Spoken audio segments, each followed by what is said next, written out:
Welcome to my film review of Scary Stories to Tell in the Dark. So, I love horror. It's my favourite genre. Love horror. Saw this trailer at the at the cinema a while back, probably when I was watching the last horror movie, whatever it was that's been out recently. Yes, God, I was excited. This trailer looked amazing. Finally, a horror movie that might actually be scary, you know? No, sorry. No. No. What a disappointment. I mean, I still kind of enjoyed it, but I was expecting to be like, yes, this is so scary. It just wasn't, I'm afraid. I mean, it wasn't in the slightest bit scary, not even slightly. There wasn't like any characters. Sorry. I mean, maybe, if you scare easier, I don't want to put people off. What you need to understand is, the only things that really I feel like have really freaked me out in movies is things like exorcisty type stuff. The Exorcism of Emily Rose is probably the freakiest movie I've ever seen since I was like 12 and watched Freddy Krueger, So Freddy Krueger at the age of 12 kind of sets the bar where now to be scared you have to have something that's really going to bloody well freak you out. So, I don't scare easy at the cinema, so bear that in mind with what I say. I don't want to put people off seeing this, because if you like the horror genre, this movie could really work for you. And I'm passionate, I love the horror genre. But unfortunately, I found it was just, I'd set my expectations too high, and particularly it was on for an hour and 45 minutes just to set the expectations for you. The first 30 minutes was zero scariness. It was 30 minutes of just setting up the characters and the storyline, because there's very much a storyline to this, and then the scary scenes are kind of like chapters within the longer story. And the story's nice. I actually quite like the story, a little bit of a more longer drawn out story, a little bit like the It movie, if you know what I mean, where you've got children, you get to know the children, you see them playing together and what they get up to, a little bit of mischief, and it's enjoyable. It reminds you of when you were a kid and you were getting up to those kind of things.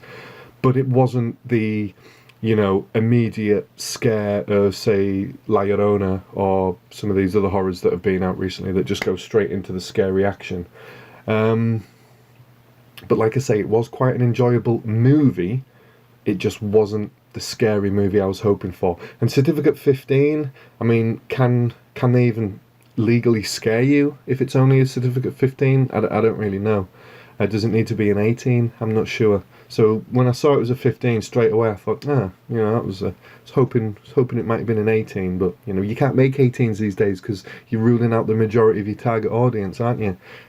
So I understand why they don't make very many 18s. But anyway, so the trailer made this look awesome. And maybe if you hadn't seen the trailer and you weren't familiar with the monsters or whatever they're meant to be, then maybe it would be scarier when you see them in the cinema.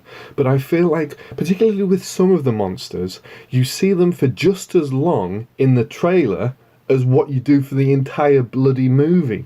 I mean, one character in particular, he was in it for like 15 seconds maybe. I think he was in the trailer more. So annoying, So after the 30 minutes of, okay, we're getting to know the characters, I'm getting a little bit bored now, come on, let's hurry this along, let's start trying to scare me.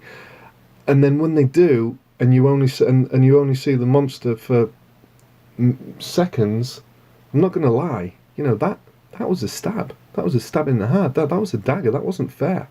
So a little bit disappointing in that regard. But like I say, everybody scares differently.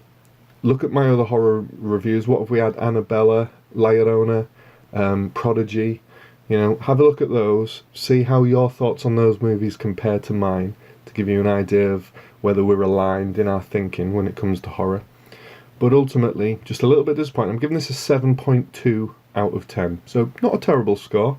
And this is obviously restricted to the genre of horror when I give it a 7.2 out of 10. So bear that in mind. And check this movie out, but just don't...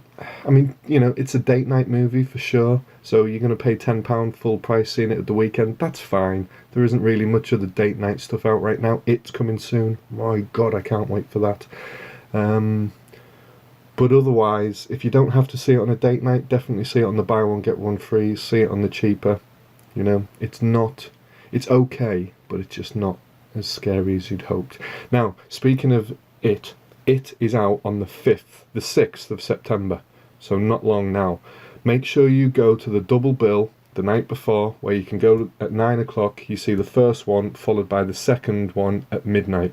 Double bills will be happening everywhere. Go and see them. I'm going to travel quite a long distance to my local, it's not local at all, to the nearest cinema that has IMAX, and I'm going to be watching this bad boy in IMAX, because although the clown's voice sounded a little bit meh, it is basically one of the best horror movies that there's ever been. If, like me, you love the original It movies, you'd be very excited about this. This is why we are scared of clowns.